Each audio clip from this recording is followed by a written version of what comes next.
¿Ustedes piensan que es posible escribir un libro sobre 50, 100 maneras de hacer el plan, utilizando una lengua que no tenga los términos relativos a harina, agua y amasar?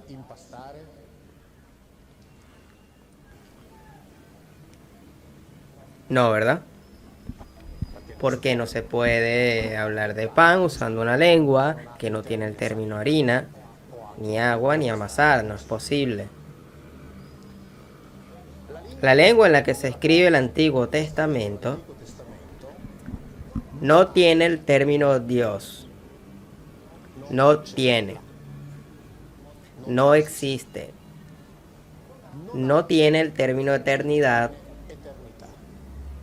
No existe. No tiene el verbo crear.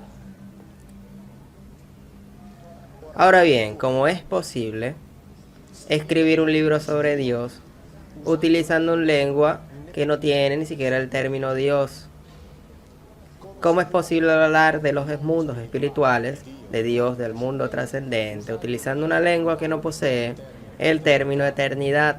¿Cómo es posible hablar del Dios creador con una lengua que no tiene el concepto, porque no tiene el término relativo de creación y ni siquiera de creación de la nada, o crear de la nada? Esta es la información básica.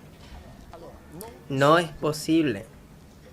Y como no es posible, la conclusión es natural e inmediata, es que la Biblia no habla de Dios. Punto y final. Podemos terminar aquí e ir a hacer una merienda. En el sentido que todo el resto que viene después, las consideraciones basadas en hechos, todo lo demás es fruto de pura fantasía, de fantasía teológica. Sobre eso, domingo 6 de marzo del 2016, la fecha ya está marcada y ya tenemos las primeras confirmaciones de no solo los católicos confirman. Haremos un encuentro público, será en Milán o en Roma, donde estarán palizando teólogos católicos, protestantes, hebreos y ortodoxos. Y es obvio que hablaremos de eso. Y yo les pondré una serie de preguntas, porque es importante que la gente escuche ante las mismas preguntas las respuestas dadas contemporáneamente. Pero esos señores, mientras se miran a los ojos, los considero fundamental. El propósito no es llegar al final del encuentro y obtener la verdad, no es lo mismo. Este encuentro será para poder entender cómo cada uno de ellos se construyó una verdad suya a partir del mismo texto. Este es el motivo por el que digo, ya hace 6 años, y no es broma, que con la Biblia solo debemos hacer de cuenta que, repito siempre, ¿qué necesidad de verdad no me pidas? Porque no la poseo. Creo que ni siquiera los otros la poseen, pero los demás creen que la poseen, y en esa ocasión los confrontaremos. Comenzamos con la pregunta, que sería la base para el desarrollo de todo el encuentro. No revelar cuál es la pregunta porque la mantengo en secreto para que al día no la revelo ni siquiera bajo tortura. Tal vez si torturado se cedería.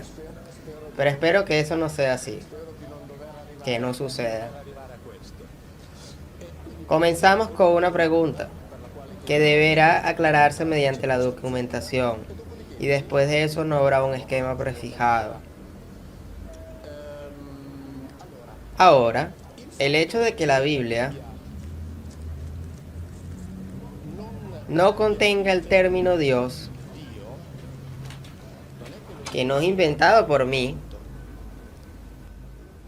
pero quien afirma que es la exégesis bíblica, esta misma exégesis afirma también en los diversos foros, por ejemplo, el de Consulta Hebrea, en el cual yo, en este caso, el uso de un eufemismo no soy muy amado. En estos sitios tomamos todo lo que digo con el objetivo comprensible de destruirme. Y como en uno de mis libros escribí, que en la Biblia no existe el monoteísmo, porque no existe el monoteísmo, es una invención teológica sucesiva, ellos mismos responden: no tiene sentido hablar de monoteísmo. Quien responde aquí es el exegeta llamado Abraham, que es más alto consultor exegeta hebreo de este foro. No tiene sentido hablar de monoteísmo en una lengua que ni siquiera incluye el término Dios.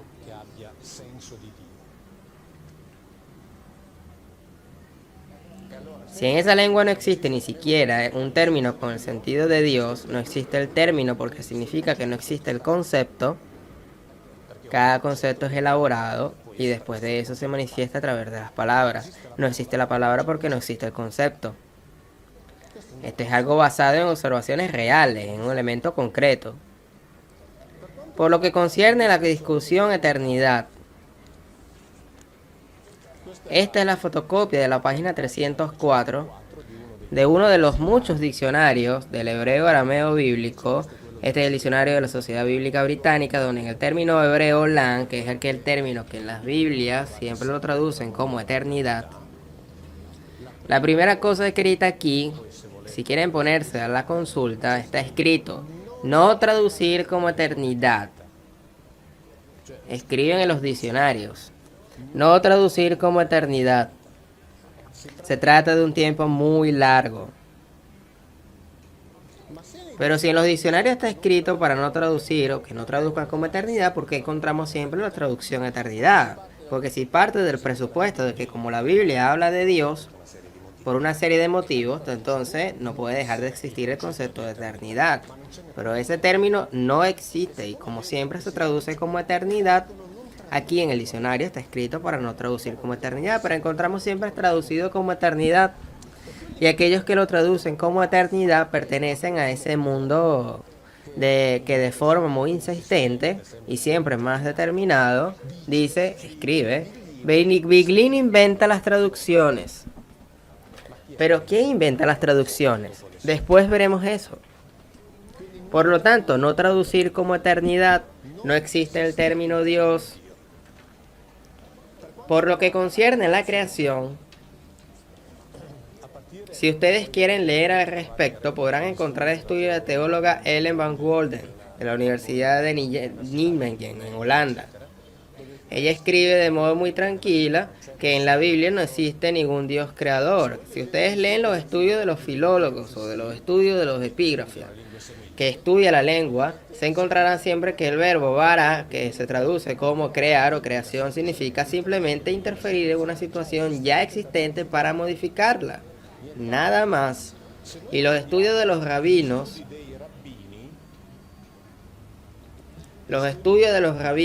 por ejemplo,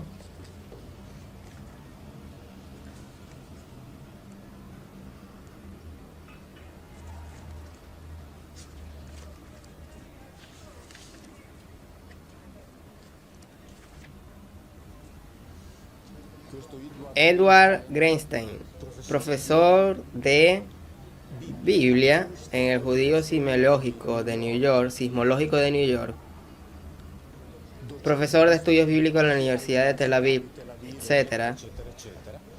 Él escribe: es un rabino y publicada por la Jesus Publication Society y representa la mejor de las publicaciones mundiales de los estudios. Para esta editorial solo publican rabinos docentes universitarios.